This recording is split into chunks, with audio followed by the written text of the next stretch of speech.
Mummy તને તો ખબર છે ને, હું એકવાર જીત કરું છું પછી હું કોઈનું જ નથી સાંભળતી. પણ ખબર નહીં મને અયાને સમજાવી એકવાર અને હું સમજી ગઈ.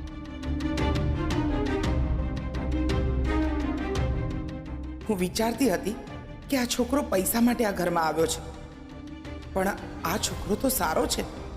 એણે પરીનો જીવ પણ બચાવ્યો અને એને સમજાવે પણ છે. પરી કોઈનું નહીં તો એનું તો માને છે. ચાલ, કંઈ નહીં તો સારું થયું મારા પરીના જીવનમાં.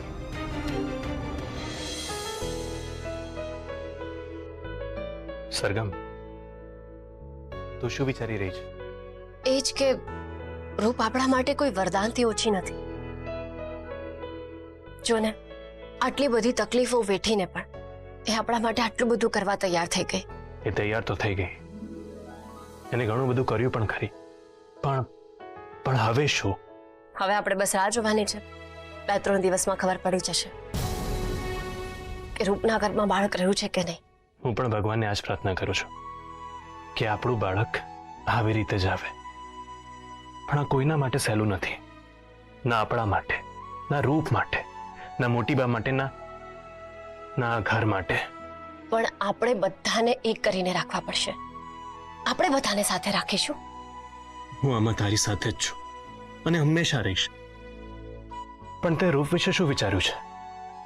એના ભાગની લડત આપણે લડવાની છે.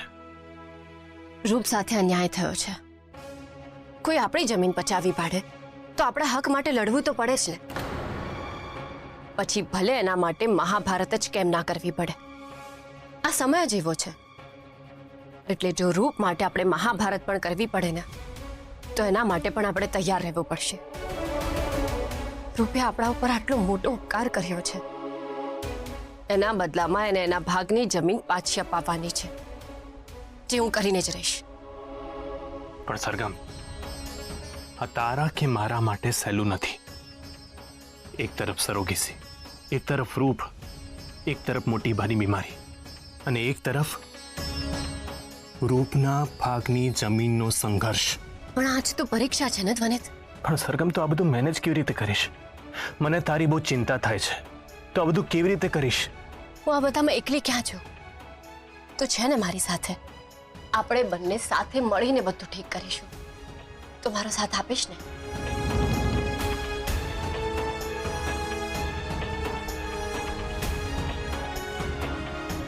હવે એક નહીં, અનેક લડાઈમાં હું તારો સાથ આપીશ. તો જ ખરા અર્થમાં હું તારો અર્ધાંગ થઈશ.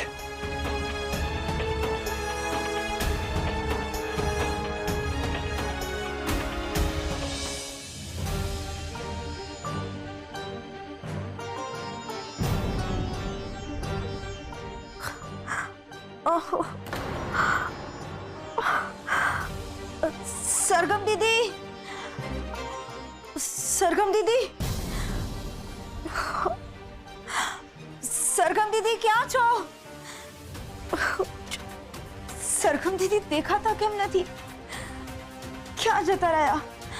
સરગમ દીદી, સરગમ દીદી, સરગમ દીદી, સરગમ દીદી.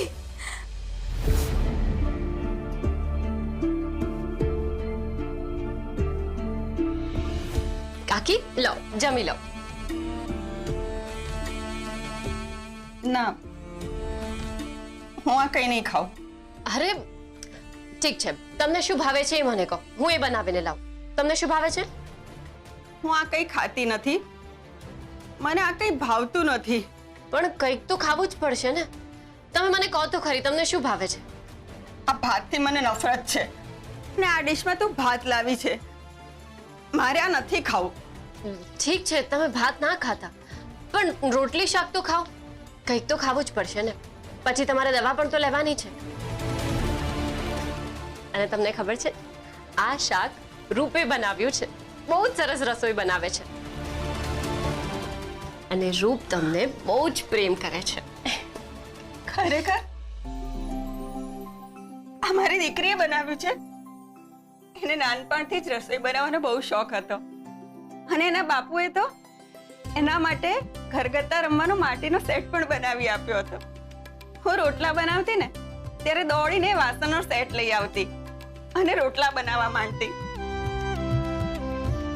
મને ખબર છે આ પણ એને સરસ જ બનાવ્યું હશે. હા, તમે ચાખો તો ખરી, બહુ જ સરસ બનાવ્યું છે.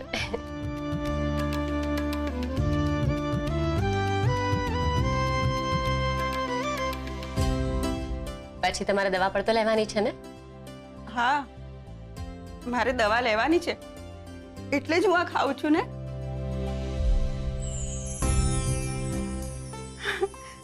મારી દીકરીએ બનાવ્યું છે ને. સરગમ દીદી કેટલા સારા છે.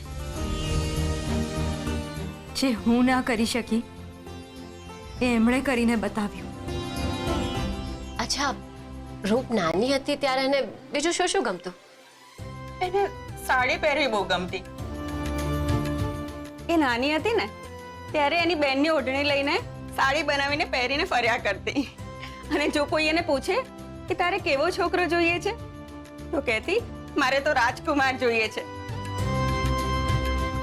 જે લાંબી મોટી ગાડીમાં આવશે અને બેસાડીને મને બહાર ફરવા લઈ જશે. એ કહેતી મારે તો એવો છોકરો જોઈએ છે જે મને બહુ જ ખુશ રાખે. અને એ કહેતી કે હું ખેતરમાં કામ નહીં કરું, મારા ઘરે તો બહુ જ બધા નોકરો હશે. અને એના બાપુ પણ એની બધી જ ઈચ્છાઓ પૂરી કરવા માંગતા હતા. પણ એની ઈચ્છા પૂરી કરે એ પહેલા તો અમને છોડીને જતા રહ્યા.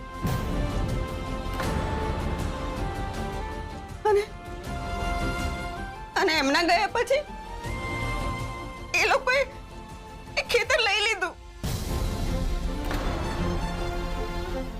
મારું ખેતર એ લોકોએ લઈ લીધું.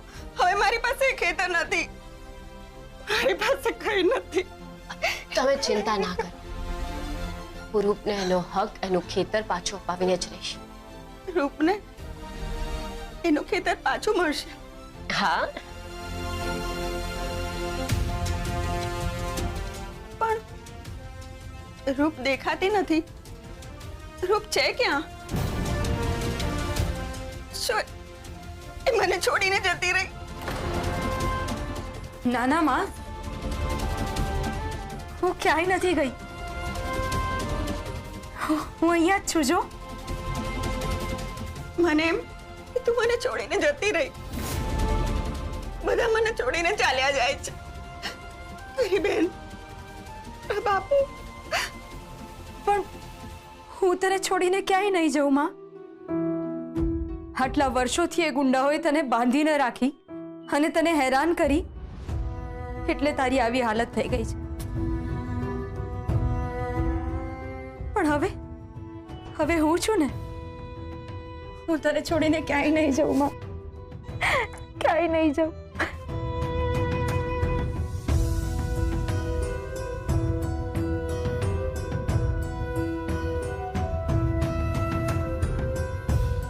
મને તો ક્યારેય માનો પ્રેમ મળ્યો જ નથી, માનો આશરો નથી મળ્યો. પણ આ છોકરી મને માં બનવાની ખુશી આપવાની છે.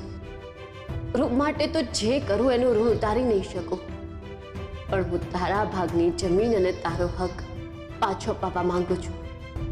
પછી ભલે એના માટે મારે કંઈ પણ કરવું પડે.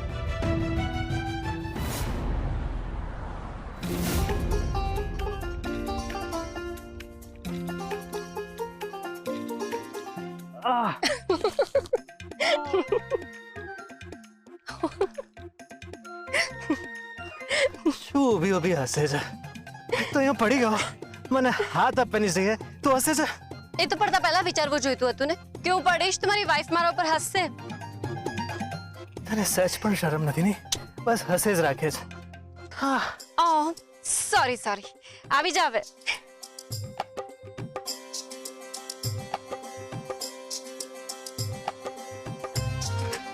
પણ તું આજે અહીંયા એકલો જ કેમ આવી ગયો?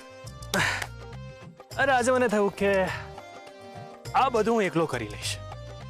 એકચ્યુઅલી મારો એક મિત્ર છે, અને એગ્રીકલ્ચરમાં એને એક્સપર્ટીઝ છે. એની સાથે વાત થઈ અને હું અહીં આવી ગયો. પણ તને એવું નથી લાગતું કે વાત કરવી અને કામ કરવું એમાં થોડો ફરક છે? એટલે ખેતી તો એક્સપિરિયન્સથી જ થાય અને તમને તો કોઈ એક્સપિરિયન્સ છે નહીં. મિસ્ટર ધ્વની ઝવેરી, આ ખેતી કરવી એસી ચેમ્બરમાં બેસીને પીપીટી બનાવવા જેટલું સહેલું નથી હોતું. એમાં તો આવા કડકડતા તડકામાં શેકાઈને જ ખેતી કરવી પડે છે. ઓહો, વાહ વાહ વાહ વાહ. એટલે તમને આ વાત પર બહુ અનુભવ છે એમ ને? ઘણો નહીં પણ થોડો ઘણો તો ખરો જ ને. હું નેચરોપેથીની ડોક્ટર છું એટલે મને નેચર વિશે ખબર છે, ખેતીની રીત વિશે ખબર છે. એમ? અચ્છા, તો તું મને એમ કે આ બીજ કેવી રીતે વાવવાના હોય? એક મિનિટ.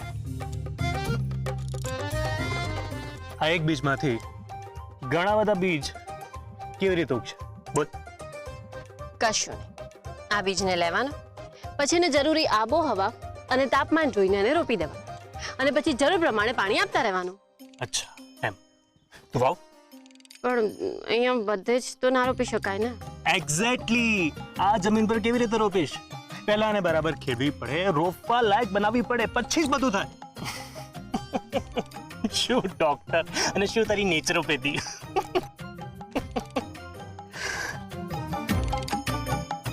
સ્વીકારી લે સરગમ, આ વિષયમાં આપણે બંને નવા છીએ. નવા છીએ પણ આપણે બધું શીખી લઈશું અને જીતીશું પણ. દુનિયામાં એવું કંઈ જ કામ નથી જે આપણે ના કરી શકીએ. નવું છે પણ અશક્ય તો નથી જ. રાઈટ. તો ચાલો.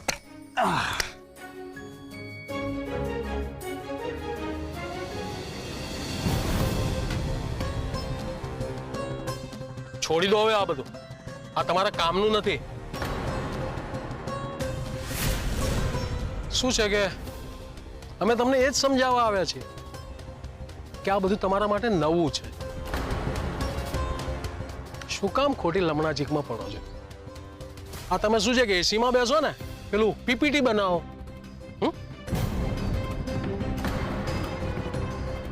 અને તમે ઝવેરી છો તો ઝવેરીનું કામ કરો ને. બાકી આ બધામાં તમે પડતા નહીં હો. મારો માણસ સાચું કહે છે. તમે રહ્યા શહેરના માણસ છો, તમારી સાથે દુશ્મની કરીને અમને શું ફાયદો? તમારી સાથે શું લેવા દેવા? પેલી છોકરી સાથે પણ અમારે શું લેવા દેવા? હા, પણ આ બધી જમીન હું એને આપી દઉં તો મારું તો સામ્રાજ્ય જ પતી જાય ને. એના બાપુએ મને જમીન સોંપી હતી અને વાયદો કર્યો હતો કે જ્યારે મને એ પૈસા પાછા આપે ત્યારે મારે જમીન સોંપવી.